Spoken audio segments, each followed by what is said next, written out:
Ce message vous a été préparé par le Ministry of Unlimited Holy Ghost. Et vous êtes avec Mauro Dieu d'amour, volume 2, la venue du royaume de Dieu. Que la paix et la grâce vous soient données de la part de notre Seigneur Jésus-Christ. Numéro 138, l'Évangile de Jésus-Christ. Prions. Père éternel, nous te remercions ce matin parce que tu nous donnes une autre bonne occasion d'écouter ta parole. Au nom de Jésus-Christ, Père éternel, nous te demandons que tu nous donnes ton Esprit Saint afin qu'il ouvre nos yeux, il ouvre nos oreilles, afin qu'il ouvre nos cœurs pour écouter, pour entendre, pour comprendre ta parole. C'est au nom de Jésus-Christ que nous te demandons la force de toujours faire ce que ta parole nous demande. C'est au nom de Jésus-Christ que nous prions. Amen. Aujourd'hui, on va lire en Luc chapitre 4, versets 1 à 2.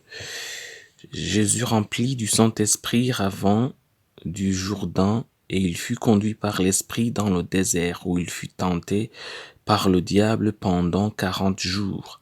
Il ne mangea rien durant ces jours-là, et après qu'ils furent écoulés, il eut faim. En Jacques chapitre 2, verset 19, tu crois qu'il y a un seul Dieu, tu fais bien. Les démons le croient aussi, et ils tremblent. Ça, c'est en Jacques chapitre 2, verset 19. La bataille de la foi et du doute. Vous êtes-vous déjà demandé pourquoi le diable fait ce qu'il fait? Vous êtes-vous déjà demandé pourquoi il est un menteur et un trompeur? Vous êtes-vous déjà demandé pourquoi il s'oppose toujours au plan de Dieu? C'est ce que nous allons voir aujourd'hui. Tout d'abord, mettons en place une première chose. Satan ne croit pas en Dieu comme nous en avons parlé dans nos études précédentes. La foi pousse l'homme à plaire à Dieu et nous savons tous que Satan ne fait pas la volonté de Dieu. Le diable était un menteur et un meurtrier depuis le début. En Hébreux chapitre 11, verset 6, la Bible nous dit « Or, sans la foi, il est impossible de lui y être agréable, ça c'est Dieu. Car il faut que celui qui s'approche de Dieu croit que Dieu existe et qu'il est le rémunérateur de ceux qui le cherchent. » Ça c'est en Hébreux chapitre 11, verset 6. Vous avez pour père le diable et vous voulez accomplir les désirs de votre père. Il a été meurtrier dès le commencement et il ne se tient pas dans la vérité parce qu'il n'y a pas de vérité en lui. Lorsqu'il profère le mensonge, il parle de son propre fond car il est menteur et le père du mensonge. Ça, c'est en Jean 8, verset 44. La raison pour laquelle le diable ne croit pas en Dieu est qu'il ne croit pas que Dieu est si puissant. Il pense que son plan est défectueux. Il croit qu'il peut prouver au ciel et ainsi que Dieu n'est pas aussi spécial qu'ils aiment célébrer au ciel. Voyez, tout ce dont il a besoin, ce sont des accusations apportées qui prouvent que Dieu n'est pas si fort et que son peuple n'est pas si saint. En Job chapitre 1, verset 8 à 10, la Bible nous dit « L'Éternel dit à Satan, as-tu remarqué mon serviteur Job? Il n'y a personne comme lui sur la terre. C'est un homme intègre et droit, craignant Dieu et se détournant du mal. » Et Satan répondit à l'Éternel, « Est-ce d'une manière désintéressée que Job craint Dieu? Ne l'as-tu pas protégé, lui, sa maison, tout ce qu'il a et tout ce qui est à lui? Tu as béni l'œuvre de ses mains et ses troupeaux couvrent le pays. » Ça, c'est en Job, chapitre 1, verset 8 à 10. À 10. Satan croit que Dieu peut se tromper. Il croit que Dieu peut mal calculer. Il croit que Dieu n'est pas si fort. Donc si le diable pouvait trouver et prouver un moment de faiblesse de Dieu, alors cela annulerait les louanges de Dieu. Et cela ferait de Dieu une créature comme les autres et comme un menteur comme le diable, avec des faiblesses et des imperfections. Vous voyez, c'est la raison pour laquelle le diable appelle le diable, la Bible appelle le diable l'accusateur. En Apocalypse chapitre 12 verset 10, la Bible nous dit: Et j'ai entendu dans le ciel une voix forte qui disait: Maintenant le salut est arrivé et la puissance et le règne de notre Dieu et l'autorité de son Christ, car il a été précipité, l'accusateur de nos frères, celui qui les accusait devant notre Dieu jour et nuit. Ça, c'est en Apocalypse chapitre 12 verset 10, Louis II. En Zacharie chapitre 3 verset 1, la Bible nous dit: Il me fit voir Josué le souverain sacrificateur debout devant l'ange de l'Éternel et Satan qui se tenait à sa droite pour l'accuser. Ça, c'est en Zacharie chapitre 3 verset 1. Alors que fait le diable? Il répand le doute partout. Et je veux dire partout. Il dit, vous savez, il n'est pas si bon, il n'est pas si grand, je pense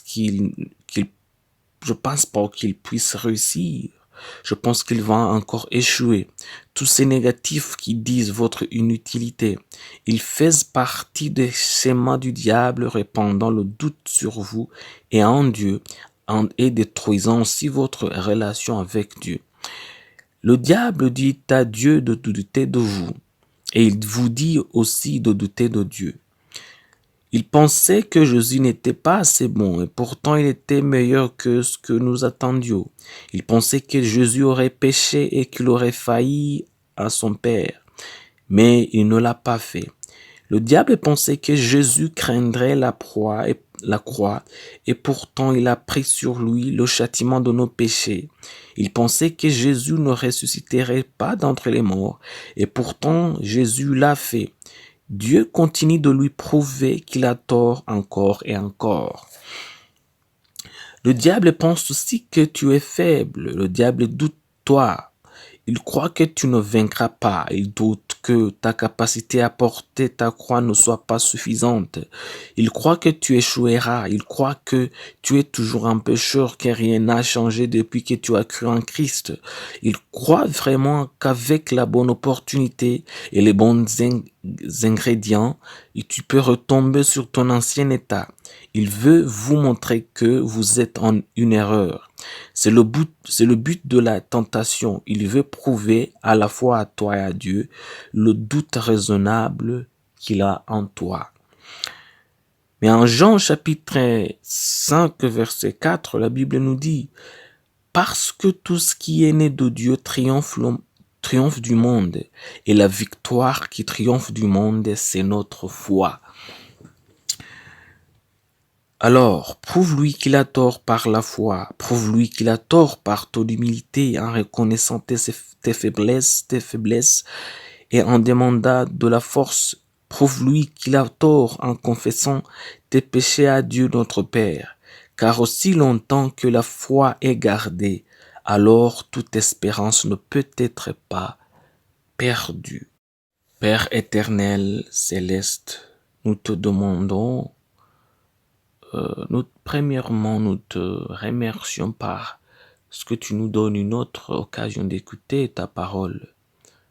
Nous te demandons cette matinée que tu nous accordes une foi ferme en évangile, afin que nous ne soyons pas ébranlés par les doutes que le diable jette sur notre foi. Nous te demandons aussi, Père éternel, que tu nous donnes la force d'appliquer tout ce que nous étudions à propos de ta parole. Nous te demandons que tu nous donnes la force de rester et d'habiter dans ta parole. C'est au nom de Jésus-Christ que nous prions. Amen. La promesse d'aujourd'hui, on va la trouver en Jean chapitre 5, verset 4. Parce que tout ce qui est né de Dieu triomphe du monde, et la victoire qui triomphe du monde, c'est notre foi. Ça, c'est en Jean chapitre 5, verset 4. Que Dieu vous bénisse d'être avec nous, que Dieu vous donne la force de toujours faire son bon plaisir, que Dieu vous bénisse de toujours aimer sa parole, que Dieu vous bénisse et vous donne la force de toujours faire tout ce qui plaît, tout ce qui lui plaise. C'est au nom de Jésus-Christ que je prie pour vous. Amen. Que la paix et la grâce vous soit donnée de la part de notre Père céleste et de la part de notre Seigneur Jésus-Christ et de la part du Saint-Esprit. C'est au nom de Jésus-Christ que je prie pour vous et pour moi. Amen. Soyez un partenaire de Dieu. Suivez et recommandez notre page Facebook et notre chaîne YouTube. Partagez la dévotion avec vos proches. Lisez et écoutez tous les jours et vous verrez vraiment Dieu dans votre vie. Que Dieu vous bénisse. Vous pouvez trouver les links dans la description du vidéo en dessous. Cet message vous a été préparé par le Ministry of Unlimited Holy Ghost et vous a été présenté par Mahoro Dieu d'amour. Que la paix et la grâce vous soient données de la part de notre Seigneur Jésus-Christ.